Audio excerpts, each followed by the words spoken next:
Welcome to Thriving with Chiropractic, where Dr. Mosier from Mosier Family Chiropractic shares a variety of topics designed to empower, inspire, and give hope. Take a few notes and enjoy the lesson. Hey folks, Dr. Mosier here, and I have Erin with me with Picket Fence Properties, and she has a phenomenal story for us. You've been a real estate agent for a whopping year now, and you are doing really well with that. Yes. You and your husband have a really cool farm. You have miniature cows and horses, and it's called Alpha Farms. Alfalfa. Yes. Alfalfa. Oh, I'm so we farm alfalfa. Yep. Yes. And then you are actually a Tupperware director. Yes. So let's start with the real estate. So tell me about that. Why real estate? What got you into that? So I needed something flexible. So like I said, we do have an alfalfa farm. So if you know much about farming, it's pretty labor intensive and time consuming. So alfalfa has to be done every 21 to 23 days. Once you cut it the first time, you're pretty much on a time schedule. And with the weather we have in southern Indiana, it has to be done when it has to be done. So I needed to be a little more flexible compared to my previous job where I was on the road all the time. So I looked for something where I could still work with people, work with the public, but set a little bit more of my own schedule. So real estate seemed like it might be a nice fit. Got to talking to Linda Temple about it, and she asked me if I'd be interested in joining Picket Fence Properties, and it has been a wonderful fit ever since. We just opened a brand new office where the old H&R Bakery used to be. We remodeled that so it no longer looks like a donut factory in there anymore. There's no glass shelves where you can walk in and get your chocolate milk and your sprinkled donut. Yes. But we can walk in there and help you find your new home or a beautiful farm to build on or something like that. Which is amazing. I know exactly where you're at, unfortunately. I know where that place is. But that is awesome. So in the year, just guesstimation, how many properties have you been able to sell? So within the last year, I think I've moved 9 different properties. I also got my commercial real estate license. So I jumped in and wanted to do real estate, but it takes a little bit to kind of get going off your feet. And with the downtime, I just don't know how to sit still. So immediately got my real estate license and then turned around and got my license to do commercial real estate. So actually the first property that I did sell was a commercial piece of property. So that was pretty interesting because when you get into real estate, there's a lot you have to learn anyway. It takes a while to get your knowledge base for your tests and your examinations and all that stuff. But when you add commercial to it, it has a whole different ball game, especially when you're talking older properties or historical properties. So I kind of dived in with both feet head first. The first property that I sold was actually a historic building. It's one of the first buildings Ford ever made in downtown Marengo. And it was the original building built there. Still had the original columns, the original Ford sign, everything had been taken down, but it's still on the premises. So it actually has a cave running underneath of it. So you've got historical property, you've got built-in like 1880 is the original foundation of the building, I believe. Oh my goodness. With a cave running underneath of it. So then you've got environmental stuff. So I kind of basically wiped the whole slate clean with everything that could possibly go wrong with the property and learned from the get-go. So after that, everything just seemed easy peasy. Awesome. And you're very outgoing. So meeting new people, I think, is a bonus. Absolutely. It's very intriguing to me. People fascinate me. Yes, they are. Sometimes they can be frustrating. Sometimes they're absolutely amazing. Yeah. So tell me about your farm. You have these miniature cows and miniature horses? Yes, and we actually have full-size horses too that we breed and raise. Really? Yes. Wow. So how did you get started? So with horses, I've grown up showing horses. My mom and I started raising horses when I was in high school. When we stopped showing, we basically started raising when it comes to the horses. So, and then with mini horses, I've always had a mini horse. I had the same one all the way through high school. We did the little FFA ag days and the farm petting zoos, the same little black and white pony that you saw at the Washington County Fairgrounds for like 20-something years with Cisco. That was my little pony. Nice. And when he passed away, then we got another one, and that was my college graduation present from my now current husband and my mom. They got me him for my graduation. So we have him. We don't really raise them very often, just once in a blue moon. We do have 2 little stud ponies, though, that we offer out. But the miniature cows. So that's more of an interesting story. I had always known that there was such a thing as miniature cows. They've become pretty popular here in the last couple of years. You see them trending on TikTok, the little Highlander cows, bopping around with all their little hair blowing in the wind. So I'd actually been friends with a girl for years that raises them out of Orleans, down by where we live at. And I went over to look at one, told Kyle I'm just going to look at him, okay? And went over there, and she takes me out into this field, and there's this little tiny red and white cow with all these little polka dots all over him. And he just kind of looks up at me, and I'm like, okay, you're going home with me. So I named him Mr. Wilson while I was there, and I text Kyle on my way home. I was like, hey, Mr. Wilson is coming to live with us in 2 weeks. I get to pick him up. And so we had to make a place for Mr. Wilson, which happened to be in our garage, because we were still in the process of building our big barn at that point in time. Our garage is actually attached to our house via our master bedroom, and there's a window in our master bedroom that we are intending to turn into a door, but we haven't quite made it yet. So Mr. Wilson's room is attached to our master bedroom, and I can see him, like, I'm in bed, he's in bed, we can literally look at each other. Really? Yeah. Now, so you've said that he's potty trained? Oh, yes. So like a dog? Yes. So you can't just look at him out there in the garage and leave him out there. You know, he wants to come inside and hang out too.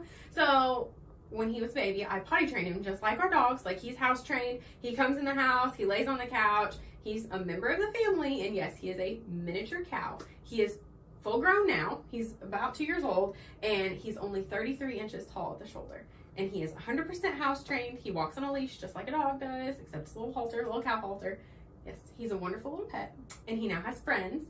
So my pet turned into a full-fledged breeding operation. So we are now raising miniature cattle. My sister-in-law is now in on it. So not only have I convinced my husband that we need to raise these things, my sister-in-law has also fallen in love with them. So we travel around to these exotic animal auctions all over the country and buy miniature cows, bring them home, breed them, raise them, buy bottle babies, bring them home, bottle feed them, wean them, raise them, and breed them. Wow. Yeah. So I'm still stuck on the fact that you have a cow in your house. Multiples. They're all potty trained. Oh, this got even better. Yes. So they are all potty trained. And they all have bath day. They all have their little spa days where they get blown out and they turn into little fluff balls. So the two newest additions are micro-sized Highlander cows, which the Highlanders are the ones that have the big swoopy horns and the hair that's like this long. Yes. So you can imagine having those in the house, right? You have to keep them like groomed really well and blown out. Now ours are tiny, so they're only about this big right now, but they're gonna grow. Nice. So yeah. So crazy cow lady, not the cat lady. Nice. So this hobby, this pet, has really become kind of a side hustle for you. It's another part of our farm. Yeah, it's an asset to the farm. It's another addition to the farm, and it's a, hopefully an income producing part of the farm. Just like our alfalfa produces a stream of income. We do round bells. That's a whole different ball game. And then we added cows. Except I'm sure Kyle intended for us to have like full size cattle. Instead, his wife has got him into miniature cows. Yes. Well, hey, there you go. Now you also are a Tupperware director. Yes. Which is a big deal. So yes. tell us about that. So I started selling Tupperware early last year, and within the first month and a half, I had made it to director level. I started my own VIP page where we do discount sales. So with Tupperware, most of the time people think of it as it's kind of gone out of the wayside. Nobody does Tupperware anymore. That's not true. Actually, it's just really rare to find a Tupperware rep this part of the country. But we still do bunko parties. We have a bunko every other Friday that we host somewhere, and we are getting 50 and 60 people coming to these bunkos. We had one in Pekin last Friday. We had 48 people. We provide food. You come, you play, you win prizes. We give out free Tupperware. You can shop the Tupperware that we bring. It's a lot of fun. It really is a good time. But we do the old style parties too. So we still do the home parties, but we actually have a huge warehouse where we stock between $30,000 and $80,000 worth of Tupperware product on site that you can actually come and shop and buy. But we ship out of that too. So there's two of us girls that use the office, and we both have our personal VIP pages where you can shop on our sale pages. We don't post anything that's full price. So we buy in bulk, and in turn we turn around and sell it at a discount that way. And we really have a blast doing it, but we move a lot of product in a very quick period of time. Wow. Yeah. So, Erin, you are busy. Just a little bit. I think busy is an understatement for you. So, you've been coming to the office for about a year now. Yeah. And I actually see your mom as well. Yep. And taking time out of your day is hard. Absolutely. But you do because you know the value of it. So tell us, why did you originally come? What was your success with chiropractic care? So I originally started coming here when I quit my previous job. I was carrying like 80, 90 pound samples, window samples, door kits that were like 40, 50 pounds, and I was carrying them on my shoulders daily, loading them in and out of my car 4 to 5 times a day. After a while, that kind of wears on your body, even when you're young, right? Yes. Also, I was driving about 80 to 82,000 miles a year. So if you're sitting driving all the time, that is really hard on, you know, your head, your neck, your shoulders, your arms, your back, everything, of course, as you know. So when I finally quit doing that and decided that it was time to spend some time on myself, I came to see you after reading a couple articles online. I thought, you know what? You got to make the time to take care of yourself. Otherwise, you're not going to be able to enjoy the days that you do have free, or the free hours that you have to go to birthday parties and all that stuff. I wanted to actually feel good enough to enjoy being able to be there. Yeah. So came to see you, did the initial visit, got the scans done, and then we sat down and went over everything, and you explained why I was having the issues I was having. So I had major neck pain, major fatigue, did not have, you know, normal bodily functions that one should have. After we talked about it, I had a compressed brainstem.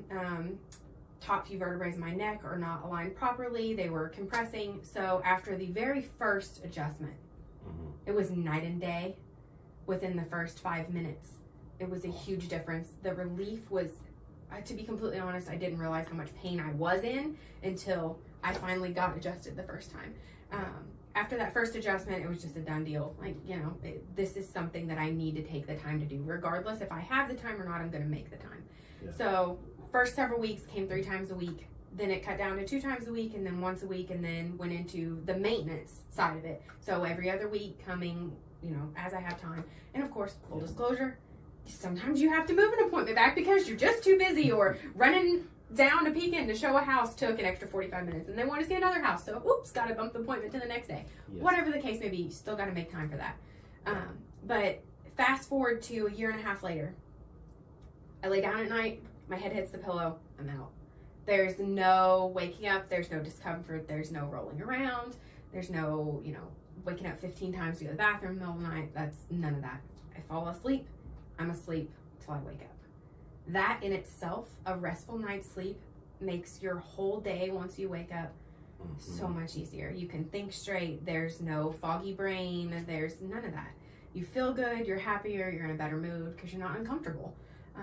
Just the pain is gone. There's no discomfort in the top of my back. My shoulders don't burn like they're on fire anymore. My hands don't go numb or feel like they're, you know, swelling all the time. I used to not be able to get my rings on because my hands would swell so bad by, you know, 5 o'clock in the afternoon.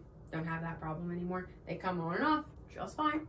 And that's just a few of the side effects that I've noticed that are gone that I used to have to deal with on a daily basis. You know, the daily lifestyle changes that you don't realize you're going to have after you start taking care of yourself are pretty impressive, really, once you take the time to do it. Your story is absolutely remarkable, and I'm so happy that we were able to do this, because you sleeping better with more energy allows you to do all the things that you want to do. I have a sheet with a whole list of things that you achieve and you do. I'm so proud of you. Thank you. And I really appreciate you taking the time to do this, because your story does matter. Yeah, I'm happy to do it because, like you said, I couldn't do a fraction of those things if my body wasn't able to do them. You know, lifting Tupperware boxes, moving baby cows, things like that. You couldn't do that unless you felt good enough to be able to do it. Plus, keeping up with the farm and mowing and household chores and, you know, being a wife. That's a full-time job in itself. Yes, I'm sure. Yes, it is. Well, thank you guys for joining us, and we'll see you next time on Thriving with Chiropractic.